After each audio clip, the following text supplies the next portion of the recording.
Hoy, en el programa que vamos a hacer, La Salud en tus manos, aquí en Popular Televisión y en el grupo Cadena Media, vamos a hablar de las cefaleas, de los dolores de cabeza. El 25% de la población tiene dolores de cabeza con frecuencia y hay un 14% que tiene migraña.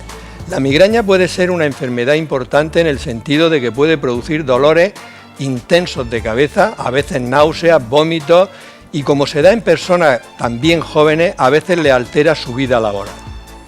Os digo una cosa, si yo estoy en mi casa viendo la televisión y el presentador de un programa de salud sale diciendo lo que yo acabo de decir, automáticamente cambio de canal.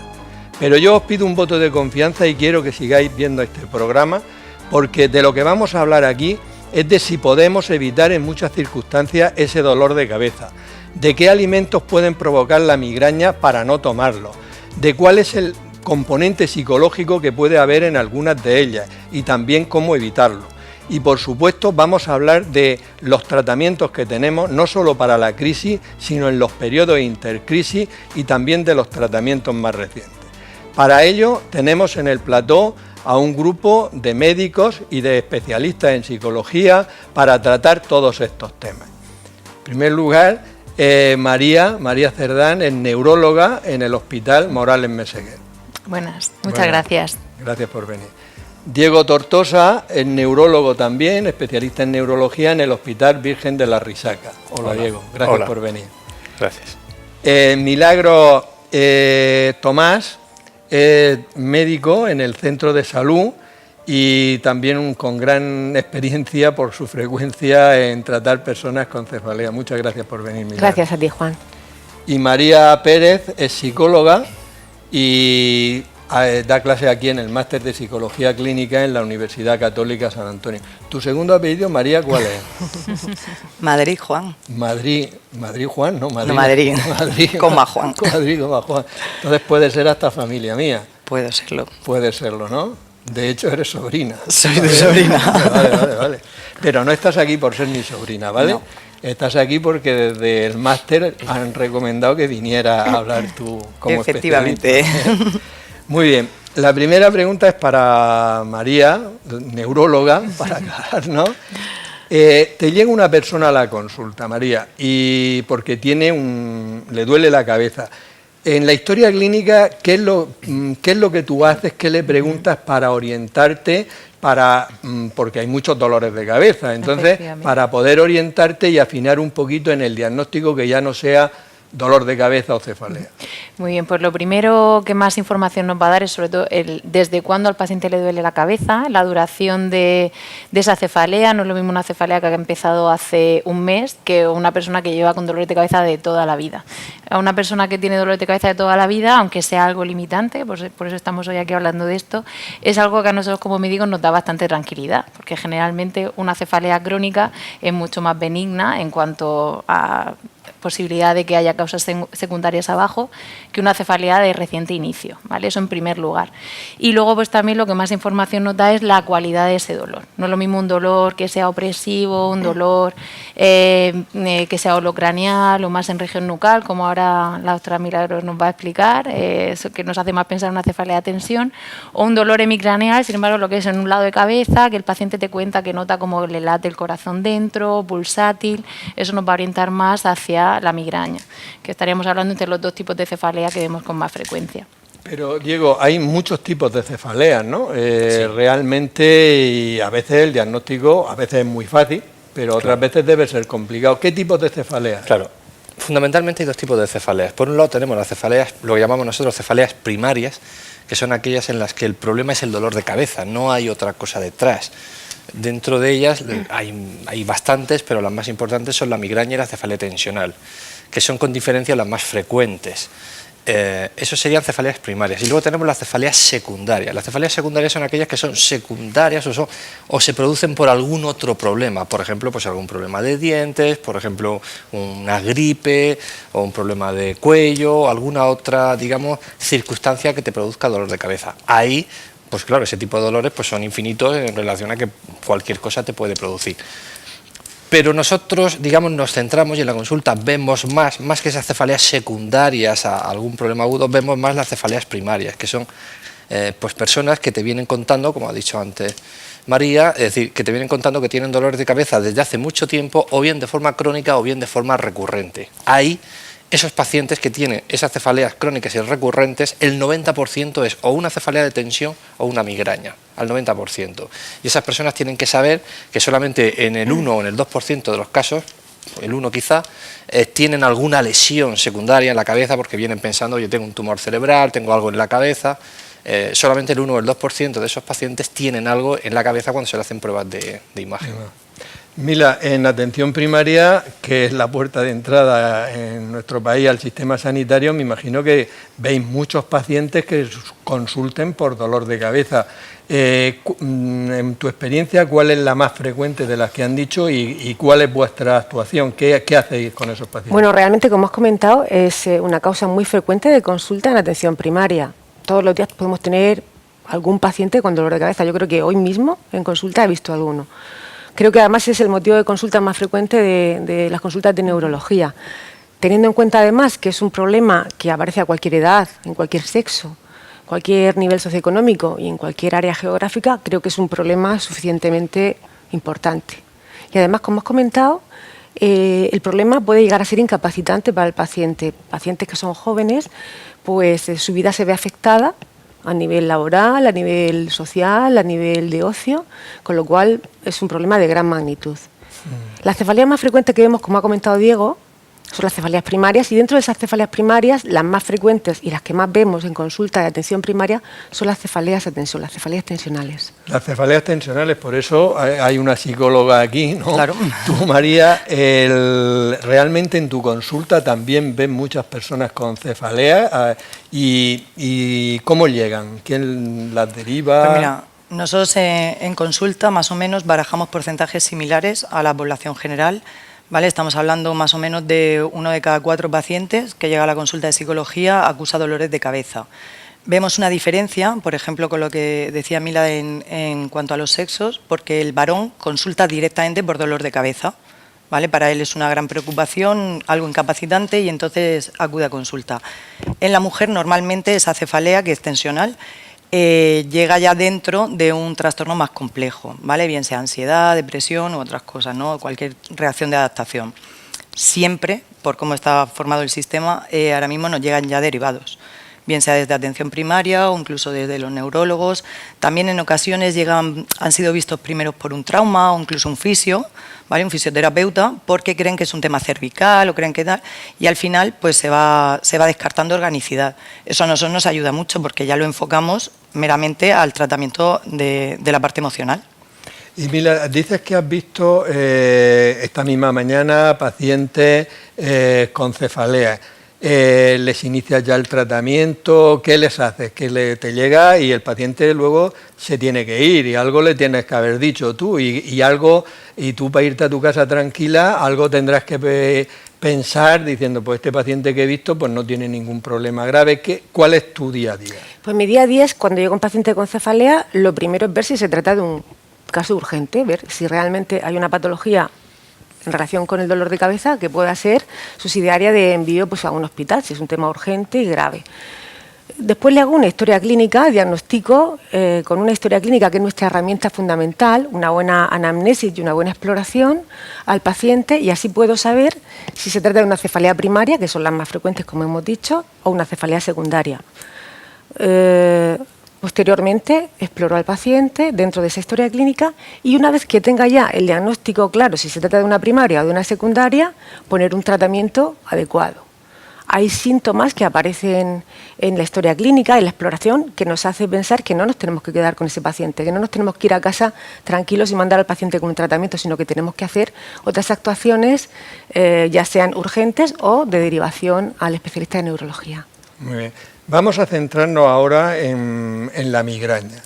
Y lo primero que vamos a hacer es saber el significado etimológico de la palabra migraña. Para eso tenemos a nuestro profesor de griego y de latín, Juan Carlos Ferrer, que nos va a decir el origen de esta palabra, migraña. Muy buenas. Hoy les voy a hablar de la palabra migraña. A ver, una pregunta. ¿Quién de ustedes no ha estado alguna vez agarrado a un barreño, vomitando del dolor de cabeza tan intenso, de las náuseas, que no podía nada más que estar con la luz apagada, en un sofá, en una cama, y con su compañero de fatiga inseparable, ese barreño o ese cubo? La pregunta es larga, pero seguro que muchos de ustedes están levantando la mano.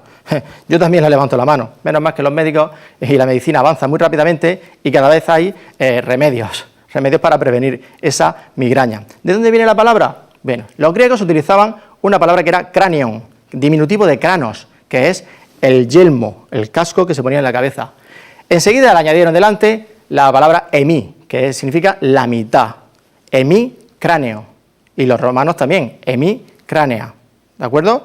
Es la mitad de la cabeza, que es uno de los síntomas de esta migraña, que dicen que te duele la mitad de la cabeza, pero vamos, a rabiar. Sinónimo de esta hemicrania es jaqueca. Jaqueca viene del árabe y significa exactamente eso, la mitad. Pronto, en boca del pueblo, esta palabra hemicránea, a lo largo de muchísimos años de utilizarla, pues hemicrania, migraña, pasó a, por apócope por un lado, por evolución fonética por otro, a denominarse exactamente eso, migraña. Los médicos también tienen otro sinónimo, que es hemialgia. Y del algos ya hemos hablado en otra ocasión. Palabras de médicos. Bueno, ya conocemos el origen de la palabra migraña. A mí siempre me ha llamado la atención de que a veces se le ha llamado jaqueca. A mí me gusta más jaqueca, viene de shakiga, ¿A ti te gusta? del lado de la cabeza. Pero yo en las películas, viene cuando del griego, la después del marquesa no francés. recibía uno, decían, la marquesa es que tiene jaqueca. Yo creía que la marquesa era la jaqueca era un término de noble y la migraña era para el pueblo, pero veo que no. La migraña es griego, francés y la jaqueca árabe directo. Muy bien, de pues shakiga. dinos exactamente desde el punto de vista de especialista, ¿qué es una migraña? ¿Y por qué se produce la migraña? La migraña es una dolencia, porque a mí me gusta llamarlo dolencia más que enfermedad.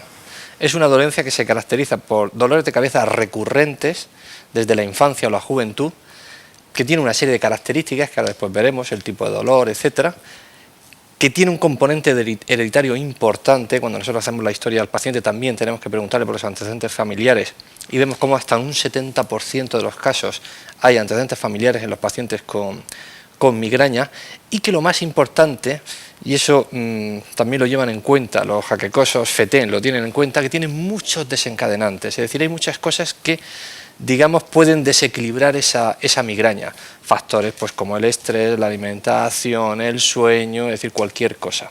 Es decir, y ese es, digamos, las características de la migraña. ¿En las mujeres es más frecuente la migraña o no? Sí, en las mujeres sí. En las Porque mujeres hay algún es componente entre el doble y hormonal. el triple de más frecuente. Sí, es decir, por un lado está el tema hormonal. Por ejemplo, fíjate que en la migraña típicamente aparecen con la menarquia y desaparecen con la menopausia, se modifican con el embarazo, se modifican con los anticonceptivos, con el ciclo menstrual, es decir, que hay un componente, digamos, hormonal muy importante. Y de hecho, por ejemplo, los niños, hasta que llega la menarquia, la incidencia de migraña en niños y en niñas es igual. A partir de la primera regla. De la primera regla, de la menarquia, ahí se triplica ya la migraña de las niñas. Pero hay otros componentes. Hay componentes psicológicos que también influyen en los dolores de cabeza y también componentes genéticos. Es decir, la herencia de la migraña es una herencia compleja, poligénica, pero hay muchos genes que se ve que tienen mucha mayor asociación en mujeres que en hombres. Es decir, es hormonal, pero hay otros factores no solamente hormonales que hacen que la frecuencia de la migraña sea mayor en mujeres. Y María, ha dicho Diego que hay una serie de factores que pueden desencadenar las crisis de migraña. Profundízanos un poquito más. Así es. Bueno, como ha adelantado Diego, el estrés es el principal factor desencadenante de la migraña. Como supongo que por eso María juega un papel fundamental aquí. Es el principal de todos los factores desencadenantes, tanto el estrés como el postestrés. De hecho, hay muchas veces, yo estaba viendo esta mañana un paciente en la consulta que decía, justo acabo de terminar los exámenes, he estado a tope al 100%, acabo y va y me da la migraña. O sea que muchas veces no es solo el periodo de máximo estrés, sino justo cuando parece que disminuyen esos niveles de estrés, también es muy típico que pueda haber una crisis de migraña ahí. Porque hay gente, perdona, que tiene migraña los fines de semana. La migraña del fin de semana, que está trabajando tal y cuando le cae a lo mejor el nivel de estrés el fin de semana. El nivel de estrés y el nivel de cafeína. Yo tengo un paciente que necesita tomarse su dosis de café, su café con leche diario, porque llegaba el fin de semana, lo dejaba de tomar y le daba la migraña. Desde que se toma su café con leche cada mañana, da igual que sea lunes, martes, miércoles. O sea que eso es una cosa muy importante que yo le insisto mucho a mis pacientes, es en la rutina. Un migrañoso necesita rutina lo más posible en su vida, tanto una rutina de sueño. El sueño también es uno de los factores más conocidos como desencadenante de crisis de migraña. Necesita rutina de ejercicio, necesita llevar una dieta equilibrada. Está muy de moda el tema de los alimentos, pero muchas veces es más el ayuno, o sea, hasta el doble de pacientes tienen crisis con el ayuno prolongado más que con alimentos, que muchas veces los neurólogos insistimos más en alimentos denostados como el chocolate, frutos secos, quesos curados y demás, pero en realidad eso ocurre en menos de un 10% de los pacientes. Es el 20% de los pacientes los que con el ayuno prolongado, dígase al menos 6 horas de ayuno en una mañana normal de trabajo, ahí es cuando el paciente muchas veces tiene su crisis de migraña. Y Mila, ¿el alcohol y el tabaco también? Sí, sí, sin duda. El alcohol y el tabaco incrementan el riesgo pues como componentes exógenos para que pueda dar una migraña sin ninguna duda. Sí, sí. Muy bien, ahí vamos en una sección que tenemos de hábitos saludables. Nuestra nutricionista Ángela Manso nos va a hablar ahora de qué alimentos pueden desencadenar crisis de migraña.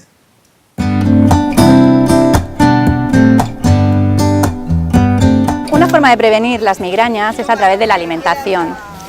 Todos los alimentos en mayor o menor proporción tienen histaminas, que es una sustancia que si se acumula en el organismo puede desencadenar un brote de migraña. El por qué da, pues puede deberse a que haya personas que no tengan la enzima, que es la responsable de coger esta histamina y metabolizarla y digerirla. Si tú tienes unos niveles bajos de esta enzima, que es la diaminooxidasa histaminasa o DAO, pues claro, se va acumulando el sustrato, que es la histamina en este caso, y entonces se va acumulando en la sangre y se va acumulando en los tejidos. Unos alimentos que tienen una buena proporción, digamos, de esta sustancia, como la histamina, son los aguacates, los plátanos, están aquí, y los tomates, y también las naranjas.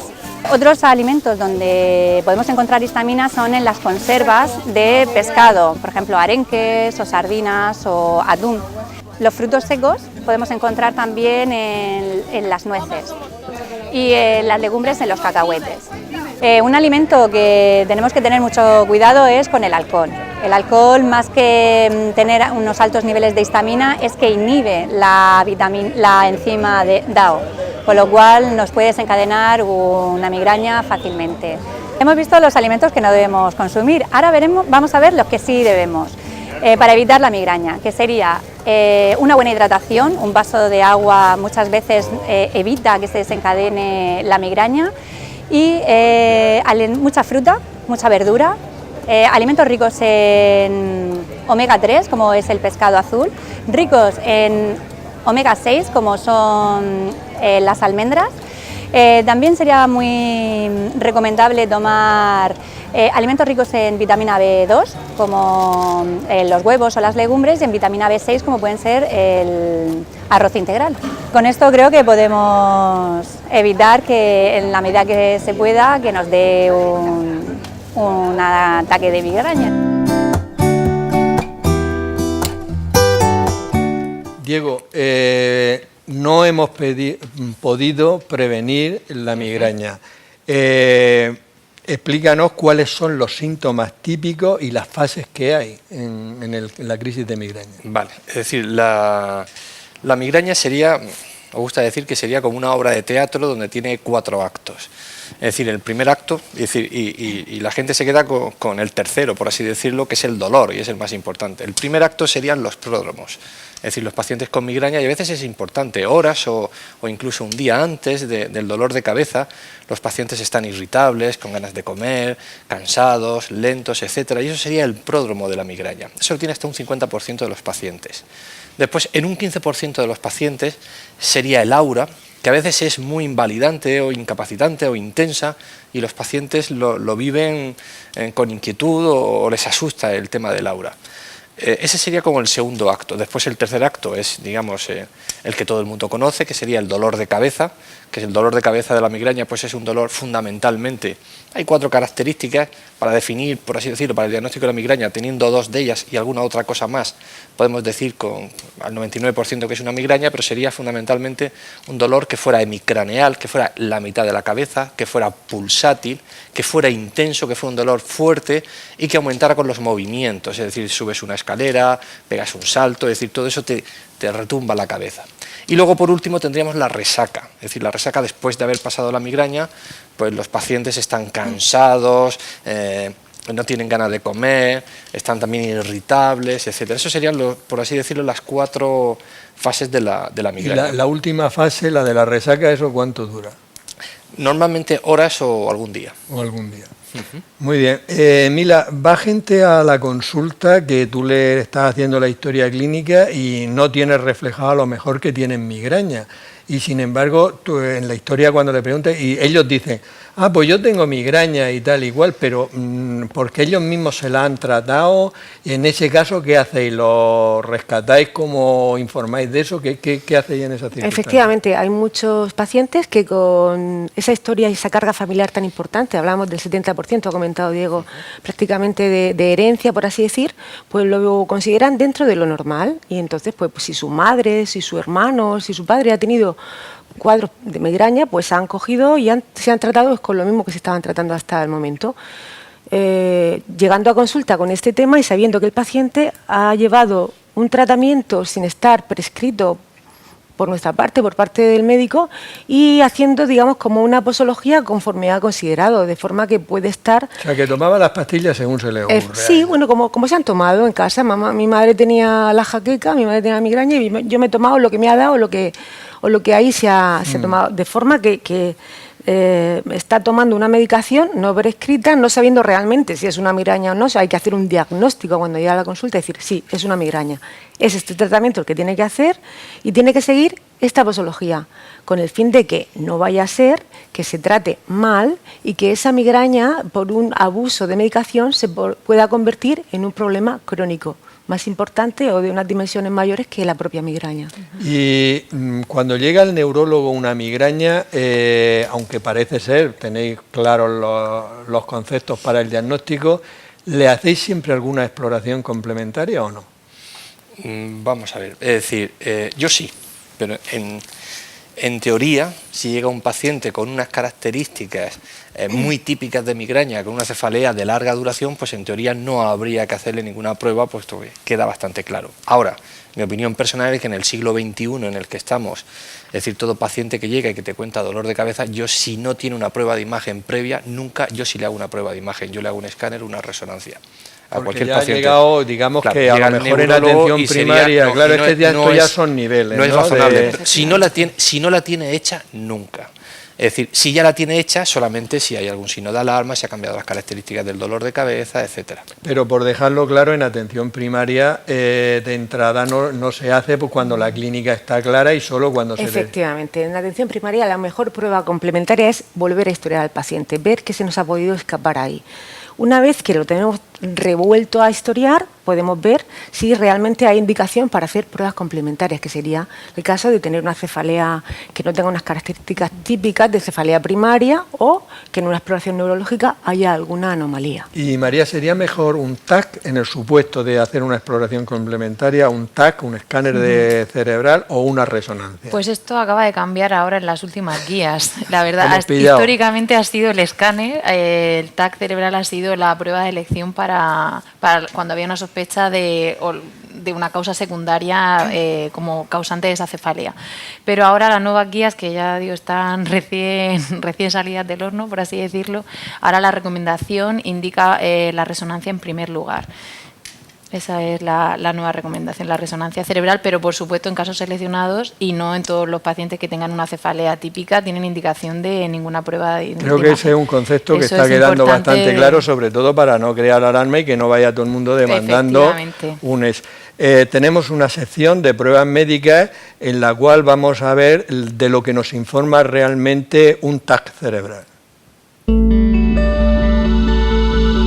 El TAC cerebral, si es una exploración que tiene radiación, es una exploración que se hace ahora ya en una sola adquisición, porque hay TAC que son helicoidales, no como antes que eran TAC que eran en una sola sección, y nos sirve para ver si hay alguna anomalía o alguna lesión que pueda cambiar la morfología del cerebro, tanto sea un sangrado, como pueda ser un tumor, como pueda ser algo que presione sobre el sistema de circulación del líquido cefalorraquídeo y pueda hacer una hidrocefalia al paciente. Digamos que es la prueba más que se hace más rápida. La resonancia es una prueba más lenta, el TAC es una prueba más rápida. Digamos que un TAC tarda ahora mismo 12 segundos, mientras que una resonancia tardaría 15 minutos, si se hace con contraste también. También para ver lesiones que pueda haber ocupantes de espacio, en las que haya que meter contraste para ver si captan o no captan. El TAC es una prueba con un aparato radiactivo, o sea que da rayos X, no tiene la definición que tiene la resonancia, y la resonancia es una prueba menos cruenta, en el aspecto que no recibimos radiación, y el resultado va a ser mucho mejor porque nos va a dar mucha más definición de todos los tejidos y de todas las partes del organismo. Mila, un paciente que tenga una migraña, que ya lo tienes bien diagnosticado, ¿qué consejos le das de entrada y qué tratamiento médico inicias? Bueno, yo creo que es un poco recopilar lo que han dicho tanto Diego como María. Le comentaría al paciente que llevase un estilo de vida saludable, que se dice muy fácil pero bueno, una buena alimentación, un ejercicio físico moderado, diario si es posible, al aire libre.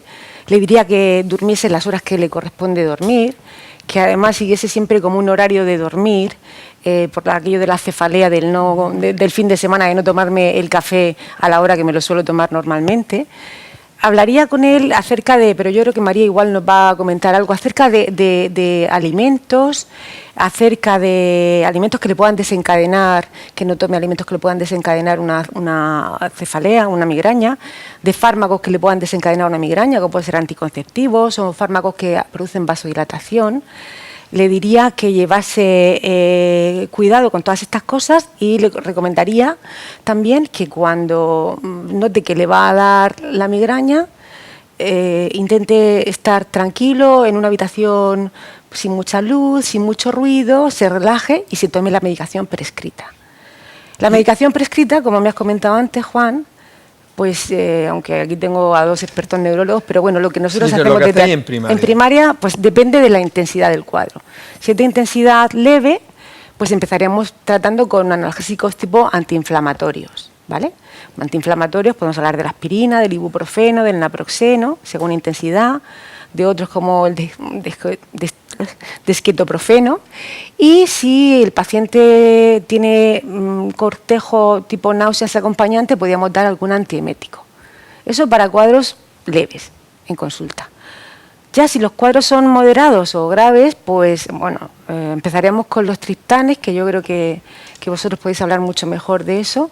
Incluso creo que un triptán, y esa es la experiencia asociado a un antiinflamatorio tipo naproxeno, va muy bien en esos momentos de las crisis.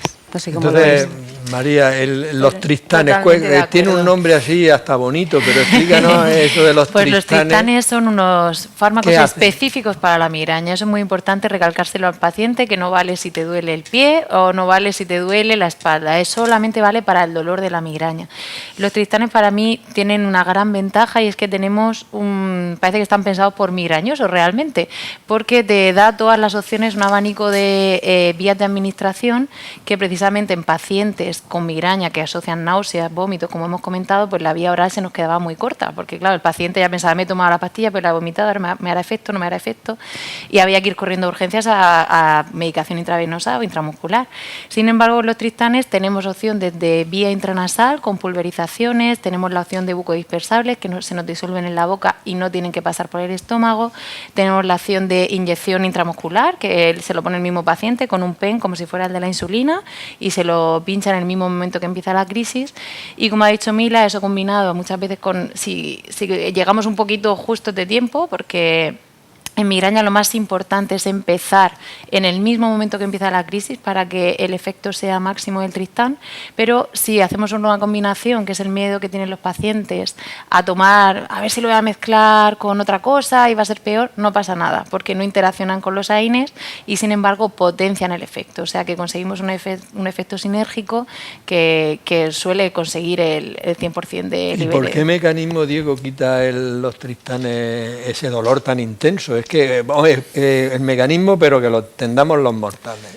Vamos a ver, la migraña lo que se produce es, para que nos entienda, es una activación del sistema trigémino vascular que se llama, que produce lo que se llama una inflamación aséptica, pero para que lo entienda la gente es en las arterias, o la gente llama venas, pero en las arterias que hay alrededor de la cabeza se inflaman.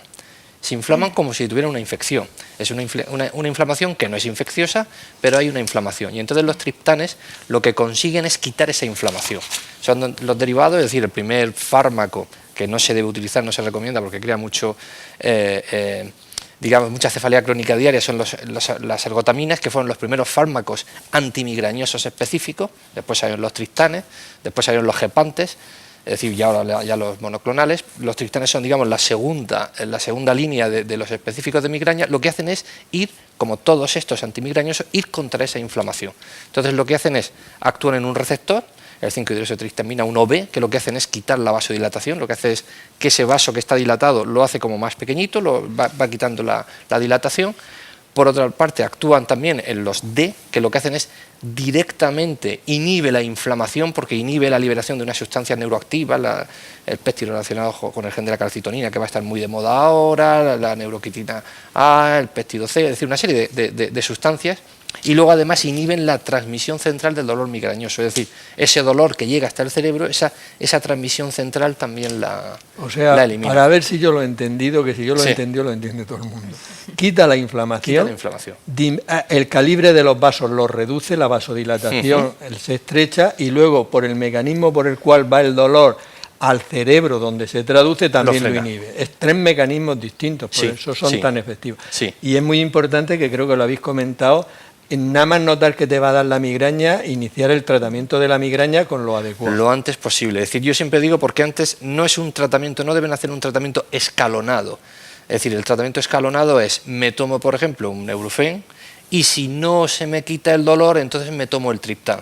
Lo que se tiene que hacer es el tratamiento estratificado, es decir, en función de cómo sea el dolor de cabeza, iniciar uno u otro. ¿La intensidad te refieres? Entonces yo lo que siempre digo es, el paciente, si es un dolor leve o moderado, es un dolorcito tal, bueno, lo que yo siempre digo, que es haciéndole, recuperando las palabras de María, es muchas veces cuando la migraña es muy floja, muy leve o muy poquita cosa, comiendo algo, tomando una pieza de fruta o alguna cosa, a veces lo logras mitigar, y sobre todo cuando es al final de la mañana. Si es más intensa, entonces ya vamos a los antiinflamatorios, y en el momento lo que yo digo es cuando sepas, no cuando el dolor sea fuerte. Yo pongo siempre ese matiz, cuando sepas que va a ser fuerte, cuando tuerzas el gesto y digas, uy, ahí es cuando vas a tomar el triptán. Es decir, Bernstein ya hizo un experimento, que no vamos a llegar a él, pero tienes una hora hasta que llega una sensibilización central, tienes una hora, que es un periodo de ventana, de tal manera que si desde que empieza el dolor tú te tomas un triptán en esa hora, la probabilidad de que se te quite el dolor en los alodínicos es del 75%, mientras que si aguantas esa hora y aguantas 1 hora y media, 2 horas a que el dolor ya sea muy fuerte, esa eficacia de ese triptán baja al 15%. Por lo tanto, es importante decir, cuando digas, uy, ahí es cuando deben tomarse el triptán. Y da igual que se hayan tomado el Neurufen o el antiinflamatorio, o se lo pueden tomar a la misma vez. Yo creo que esos conceptos son Lo que muy... no debe tomarlo es con ergotamina, Vale. porque son similares. Pero la ergotamina se utiliza ya poco ahora. Poco, el hemicranial se utiliza poco. Antes sí que estaba el tonopan, se utilizaba más. Después el hemicraneal, porque claro, Pero es decir... todavía se ve, por desgracia, Sí, el pero hemicraneal. los neurólogos, los médicos de cabecera, estamos todos muy concienciados de que engancha mucho la ergotamina. Y entonces hubo una época que se tomaba mucho y ahora ya se utiliza menos. Que ¿Y tiene tú, alguna María, indicación, es decir, que la ergotamina en alguna indicación concreta no la superan los tristanes, pero bueno. Y a esas personas, María, que las hay, que dicen, es que yo no tomo medicamentos, se les mete en la cabeza que los medicamentos son malos y tal. ¿Cómo los convencéis psicológicamente Madre de que mía. se tomen el medicamento?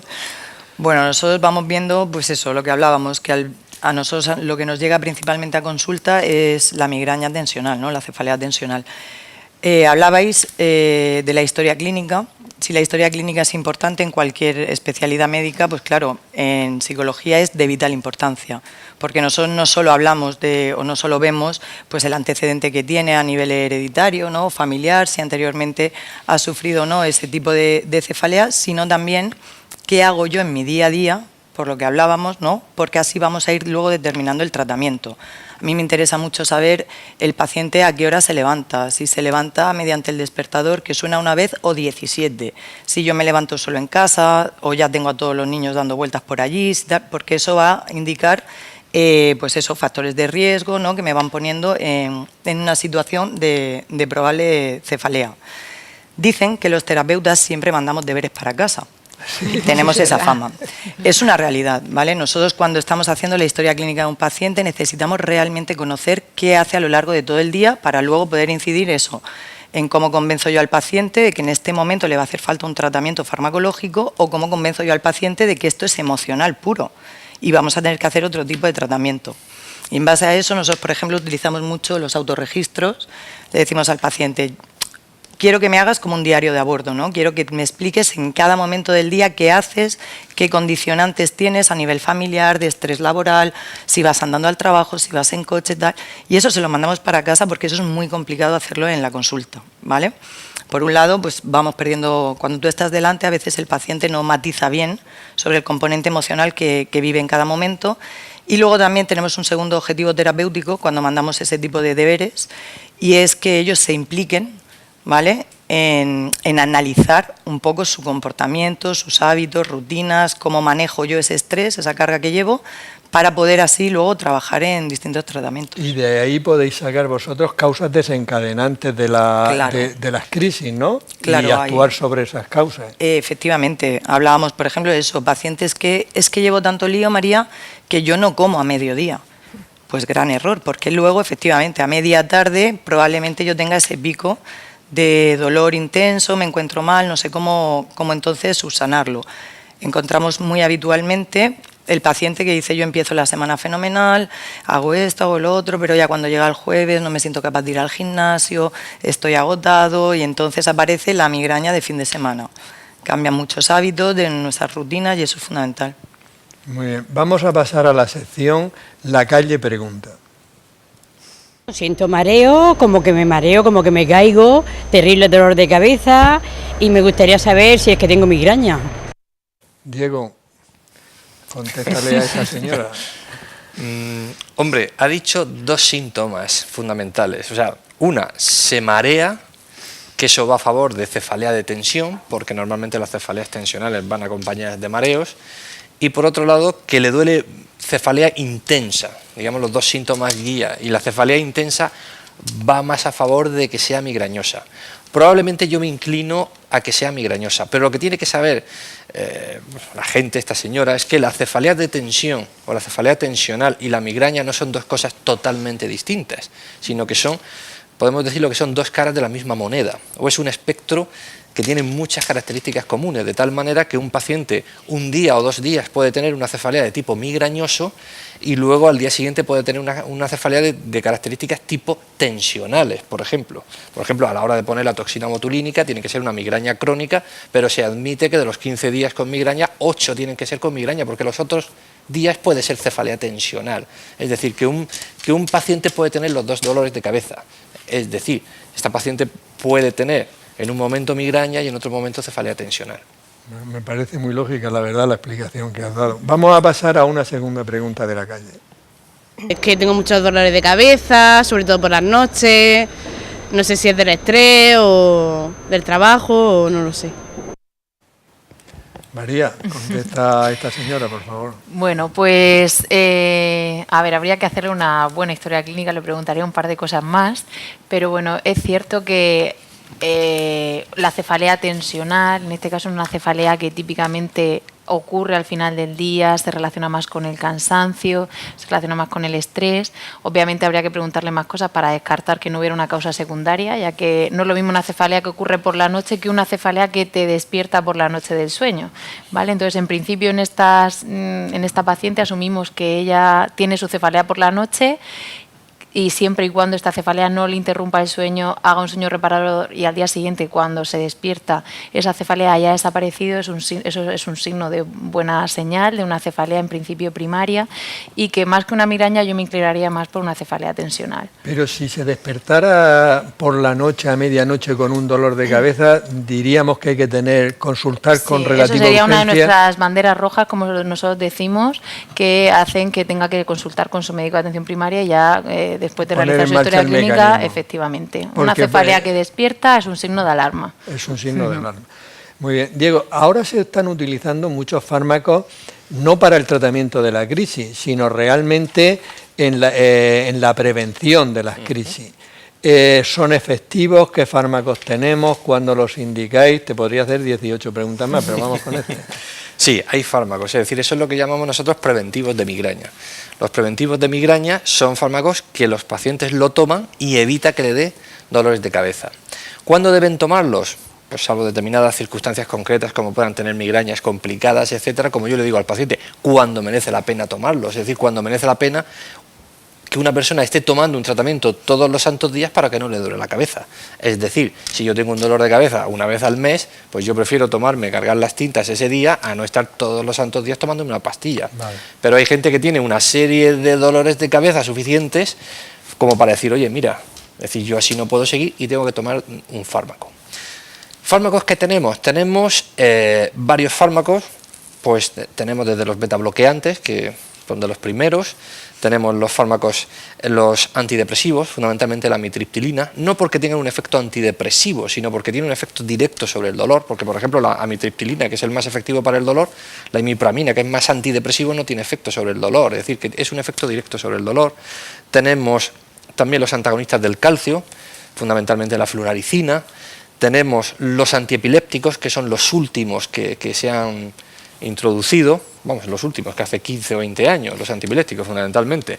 Tenemos pues el ácido valproico, el Depaquine, tenemos el Topamax, tenemos el Zonegran, es decir, hay una serie de fármacos que son preventivos y ahora están a punto de salir pues una serie de anticuerpos monoclonales que saldrán pues en breve, yo espero que en unos meses, están ahora mismo en precio, o sea, vamos, pendientes de afinar el precio y que van a ser también fármacos preventivos. Y luego un fármaco que podemos considerar fármaco o no fármaco, porque sí es útil, es la administración de toxina botulínica. Sí, le dedicaremos ahora un apartado especial. Son preventivos. La eficacia aproximadamente 60-65%. No, pero a mí me ha quedado bastante claro cuándo lo indicáis, que efectivamente si el paciente tiene de uva a pera una migraña, pues no, ahora si cada 2 o 3 días le da el dolor... Claro, pues yo suelo preguntarle al paciente, ¿merece la pena que te mande un tratamiento? Es decir, no te digo, porque claro, según la guía si tiene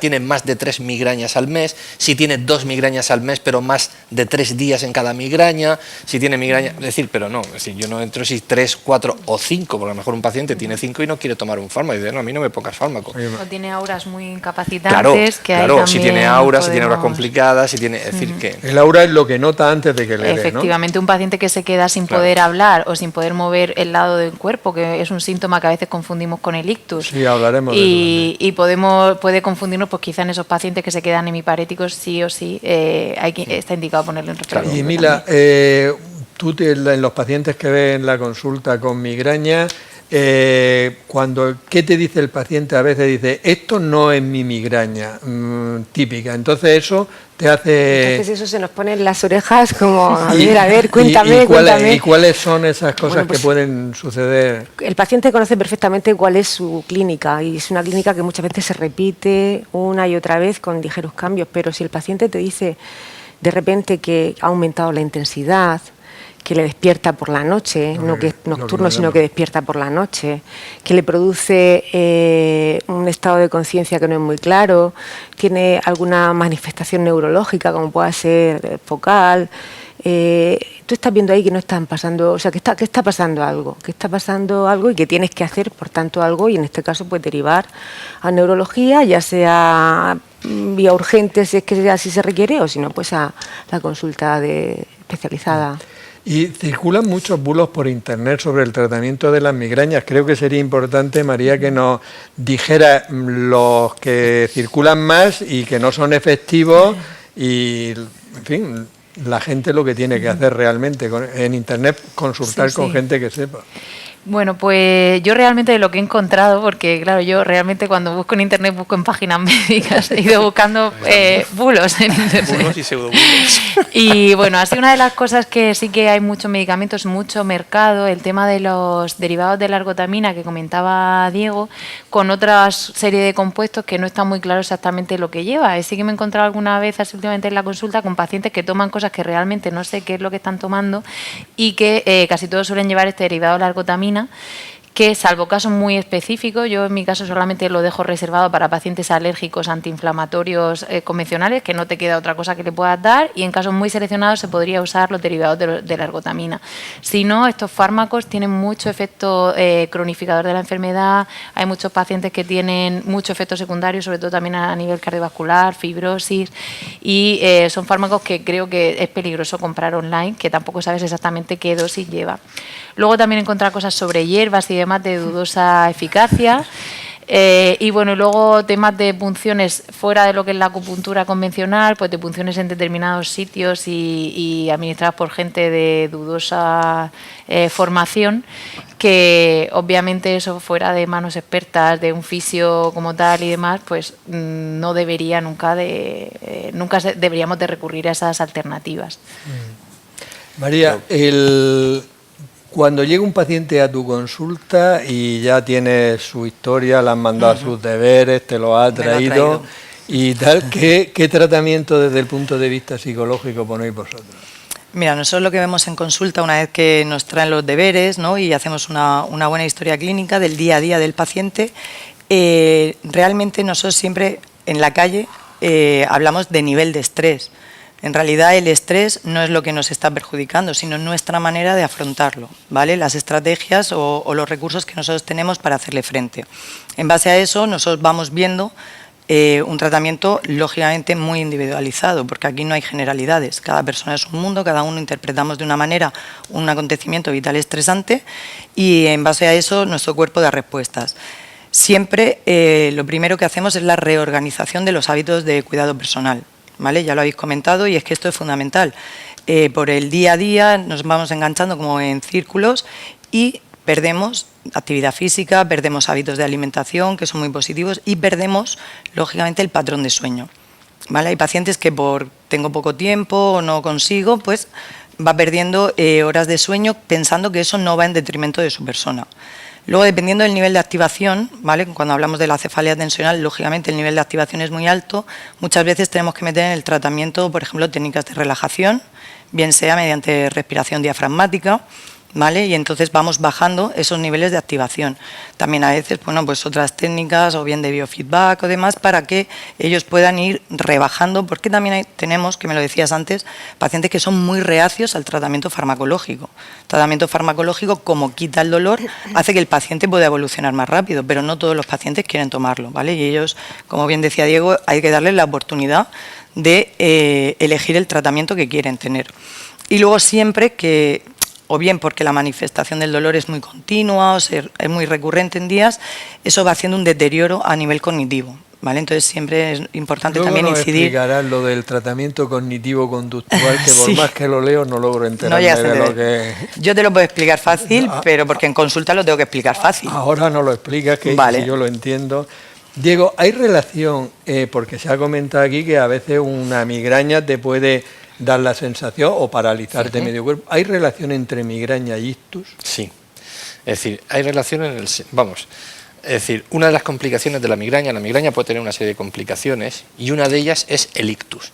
El ictus y el aura prolongada, es decir, un paciente que sufre una migraña y antes de esa migraña, o a la misma vez, pero generalmente antes de la migraña, tiene el aura que generalmente son alteraciones visuales, pero pueden ser también alteraciones sensitivas o motoras o incluso dificultad para hablar. Entonces, ese aura, esa dificultad, se puede quedar, digamos, crónica, es decir, se le puede quedar al paciente y no se le quita, y esa debilidad le puede durar más de una semana o se le queda de forma crónica y no hay ninguna lesión. Eso se le llama aura prolongada, a una aura prolongada sin lesión. Pero además le puede dar un ictus, digamos, como Dios manda. ¿Por qué? Porque la migraña está muy relacionada con la serotonina es agregante plaquetario, se producen fenómenos de vasoconstricción cerebral, se producen fenómenos de agregación plaquetaria y te puede dar incluso un ictus normal y corriente, es decir, que un paciente migrañoso puede tener un ictus. ¿Eso es normal o es frecuente? No, altamente infrecuente. Bien, dicho eso, las mujeres que tienen migraña con aura deben evitar dos cosas, una, otra y fundamentalmente las dos. Deben evitar anticonceptivos, porque si una paciente migrañosa con aura toma anticonceptivos, el riesgo de tener un ictus se multiplica por 6, y si además fuma, es decir, si es migrañosa con aura, toma anticonceptivos y fuma, el riesgo de sufrir un ictus se multiplica por 17. Es decir, que si una paciente es joven, tiene migraña con aura, pues debe evitar esos dos factores, es decir, los anticonceptivos y fundamentalmente los anticonceptivos en las mujeres. Por ejemplo, no el tratamiento hormonal sustitutivo, que no está relacionado con el ictus en personas mayores, o no se ha visto que esté relacionado. Lo que sí se ha visto es el anticonceptivo y sobre todo el fumar. Que la relación existe, sí, pero es muy poco... Claro, un paciente migrañoso que no fume y que no tome anticonceptivos, bueno, en este caso fumar anticonceptivos mujer, es muy improbable, es decir, que sufra un infarto migrañoso es altamente improbable. Nosotros vemos a alguno ingresado, pero de años en años, es decir, es muy raro. Es muy raro. Es muy raro. Ahora, se multiplica pues cuando tienes más factores de riesgo, como puedan ser el tema hormonal o como puedan ser el tabaco. Vamos a hablar del Botox, María, y no porque tú lo necesites, sino porque realmente porque es un tratamiento, tienes fe, que yo he hablado contigo de esto y tienes fe en este tratamiento. Primero, ¿qué es el Botox? Porque todo el mundo habla del Botox como si fuera primo nuestro, pero ¿qué es el Botox? Bueno, el Botox es la toxina botulínica, que es lo que la gente en la calle pues conoce, que se pone la gente famosa para quitarse las arrugas y demás. La onabotulin toxin A tipo A es la que usamos normalmente nosotros en la clínica. ¿Y en qué consiste el tratamiento? Bueno, pues antes de nada yo no me quiero ir de esta mesa sin recalcar que el cerebro no siente dolor, que eso es algo que yo digo todos los días, que generalmente a mis pacientes les supone bastante tranquilidad. El cerebro es insensible al dolor. Como ha dicho Diego, todo lo que genera dolor es lo que hay alrededor del cerebro, esas envolturas, que son esas meninges, y lo que nosotros vamos buscando con todos los tratamientos que usamos, tanto preventivos como de la propia crisis, es bloquear que llegue esa inflamación al cerebro, esas señales de dolor, pero todo viene de fuera, no es nuestro cerebro, o sea que el paciente se queda bastante tranquilo cuando le dice que su cerebro está bien, que el cerebro no siente dolor. Entonces, con el Botox lo que hacemos es bloquear la señal de dolor, tanto de las terminaciones periféricas como centrales, para que esas vías que están inflamadas en nuestros pacientes con migraña dejen de estar mandando esas señales nociceptivas a su cerebro. Y el cerebro, cuando tiene todas esas señales de dolor, es cuando dice migraña, interpreta y nos desencadena esa crisis de migraña. Por eso, si nosotros bloqueamos esas terminaciones nerviosas, bloqueamos hasta 31 puntos de diferentes terminaciones, tanto en la frente como a nivel temporal, como de la zona del cuello, occipitales y demás, que es por donde nosotros sabemos que salen esos nervios, recogen toda la sensibilidad de esta zona implicada en el sistema trigeminovascular que ha comentado Diego, fenomenal. Bloqueando esas terminaciones, intervenciones lo que conseguimos, más que un tratamiento preventivo, es un tratamiento sintomático. O sea, estamos parando esa información dolorosa durante 3 meses, que es lo que dura el efecto del Botox. Pero dices 31 puntos, 31 tendréis puntos. un mapa allí para, hombre, y un orden para pinchar, porque si no, efectivamente. si empiezas por aquí te pasa... Tenemos un mapa, pero ya cuando llevas 3, vas en una mañana como, que llevas... Como mínimo. Sí, de 31, efectivamente, mínimo 31 y se pueden poner puntos extra. ¿Y os ha pasado que os pidan ya, dice, ya que estamos aquí, ponme un poquito aquí o no? Sí, Digo, pero pregunto. es que farmacia te las trae contadas al pistón, las 31 puntos, que son Me imagino. las 150 unidades justas para... ¿Y cuándo está indicado, Diego, hacer el tratamiento con Botox? El tratamiento está indicado y es donde es efectivo en la migraña crónica. Es decir, una persona que tenga una migraña crónica... ¿Qué es una migraña Claro, a eso voy. crónica? Es decir, está indicado el Botox. ¿Qué es una migraña crónica? Una migraña crónica es aquel paciente que tiene dolor de cabeza de características migrañosas más de 15 días al mes, vamos a entrar en las horas, etcétera, pero vamos, más de 15 días al mes durante más de 3 meses, en ausencia de abuso de analgésicos, porque si tiene abuso de analgésicos, entonces ya estaremos en la cefalea crónica diaria por abuso de analgésicos. Pero fundamentalmente es un paciente que tiene más de 15 días de migraña al mes durante 3 meses. Pero para administrar la toxina botulínica se admite que, digamos, migrañosos sean 8 días. Es decir, más que... No necesariamente tienen que ser los 15 días con dolor, 15 días de migraña fetén. Es decir, si tiene, por ejemplo, 8 días de migraña fetén y otros 7 días de dolor de otras características, o sea, más tensional o más tal, también se puede administrar. Y en esos casos de migraña crónica va bien. No va bien o no va tan bien en migraña episódica, no va tan bien en tensional, la gente va con la cefalea tensional a ponerse el Botox, ahí no va el Botox va en la migraña crónica. Esa es una indicación que hacéis los neurólogos, claramente, ¿no? Y tiene que haber falla, y nosotros primero probamos uno de los preventivos que nos ha explicado Diego, o sea que no todo el paciente con migraña crónica directamente va a entrar al Botox. ¿A partir de qué infiltración encontramos mejoría? Mira, y los porcentaje de resultados mejoría. Es el resultado de los estudios clínicos que hicieron que se aprobara el tratamiento con Botox, era hasta el 70% de los pacientes que participaron, que aunan entre todos los ensayos clínicos casi 5.000 pacientes, hasta el 70% de ellos consiguieron reducir un 50% los números de días de dolor y la intensidad del dolor, ¿vale? De ese 70%, prácticamente el 50-60% lo consigues desde el primer ciclo, ¿vale? Lo que pasa es que luego tenemos un 20% que se nos descuelga, que ahí se nos reparten en un 10% que lo consigues en la segunda infiltración y otro 9-10% en la tercera. Por eso lo que nos recomienda nuestro grupo, el grupo de cefaleas nacional, es que hasta que no has hecho 3 infiltraciones no des a un paciente como no respondedor, porque hasta la tercera infiltración puede responder. María, los catalanes hasta la cuarta. ¿Sí? María, explícanos el tratamiento cognitivo-conductual, que lo entiendo yo. Para todos, ¿no? Sí. Vale, el tratamiento cognitivo-conductual es simplemente una técnica que nosotros utilizamos en consulta para tratar infinidad de patología emocional, ¿vale? Se utiliza mucho. ¿Por qué? Porque es una orientación terapéutica que actúa tanto sobre el comportamiento, la acción, como sobre el pensamiento. Yo le explico al paciente, vamos a ver una cosa, nosotros somos todo uno, ¿vale? No va cuerpo por un lado y mente por el otro. Nosotros tenemos que funcionar como una unidad, que es lo que somos. Entonces no vale castigar el cuerpo y pretender estar sano emocionalmente, porque eso no funciona así. Entonces, si yo consigo actuar a la vez en todos los aspectos de mi vida, funcionaré bien. ¿Qué ocurre? Nosotros tenemos, por eso os decía lo de los autorregistros y demás, nosotros vamos viendo qué nivel de activación producen algunos acontecimientos en el paciente y qué pensamiento asociado lleva a ese acontecimiento que haya ocurrido. Normalmente, ¿qué encontramos? Ante un acontecimiento vital estresante, puede ser de la índole que sea, el paciente genera una respuesta cognitiva, un pensamiento que está alterado. Ese pensamiento que está alterado automáticamente va a generar una activación física. De ahí, pues a veces la presión en el pecho, la sensación de dolor de cabeza, ¿vale? Incluso palpitaciones, temblores y demás. Eso va a provocar en mí una conducta. Esa conducta va a ser errática ya. ¿Por qué? Porque normalmente el paciente tiende a evitar, ¿vale? Yo me repliego, me vuelvo y entonces ya no quiero ver o ya no quiero hacer o ya no quiero tal. Y eso a su vez va a generar una alteración en las emociones, ¿vale? Me crea sentimientos de culpa, frustración, porque al final no he podido, yo quería haber hecho, pero no he hecho, y entonces entramos en un círculo vicioso. Yo le explico al paciente que esto es como una maraña, ¿vale? Que se ha ido enredando, enredando, y en algún momento vamos a encontrar la punta y vamos a ir tirando poquito a poquito de ella, ¿vale?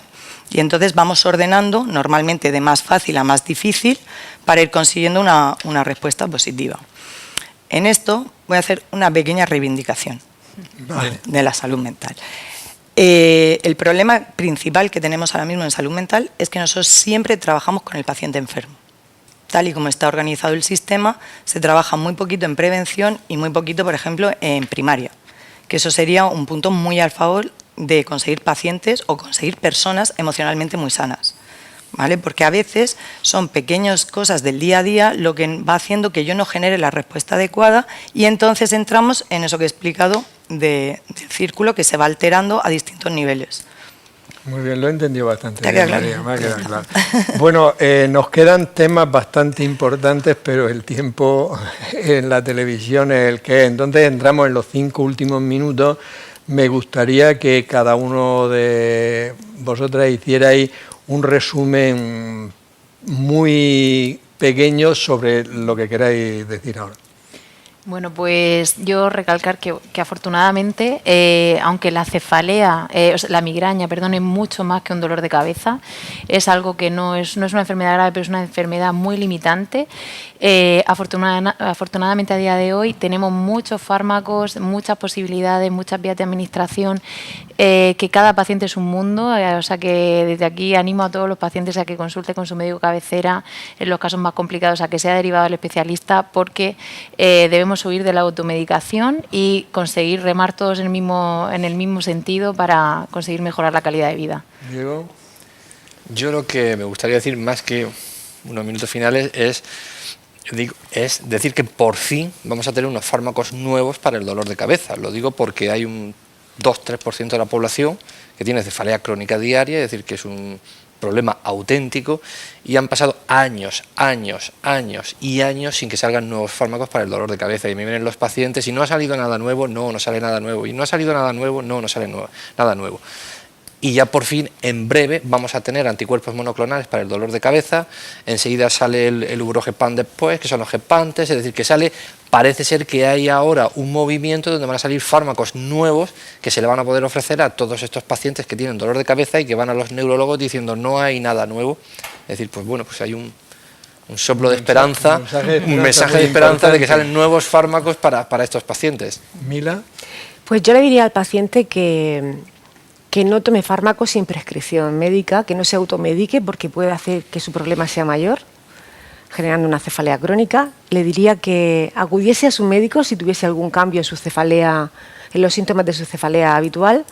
Y le diría al paciente, como cualquier paciente que llega, le diría que lleve un buen estilo de vida, que se alimente bien, que haga deporte, que haga ejercicio adaptado a su edad, a sus condiciones, que no tome tóxicos que le puedan alterar su salud y que sea feliz. Muy bien, un buen consejo. María. Pues mira, como conclusión, desde psicología tenemos que ver que la participación activa del paciente en su bienestar, ¿vale?, en su salud, es muy importante. Ese mensaje es el que yo quería lanzar. Y luego me alegro mucho de haber venido porque creo que hemos aprendido mucho unos de otros de la cefalea y me llevo información buena, ejemplos positivos para poder utilizarlos en consulta. Yo creo que habéis hecho un programa realmente extraordinario, muy divulgativo, con esperanza en los tratamientos que tenemos y en el futuro los que van a venir. Y bueno, agradeceros realmente vuestra presencia en este plato porque realmente ha sido, como decía María, hemos aprendido todos mucho. Solo deciros que el próximo programa será sobre la diabetes y despedirme con Vive y deja vivir, que creo que también, además de hacerte más feliz, disminuye los dolores de cabeza.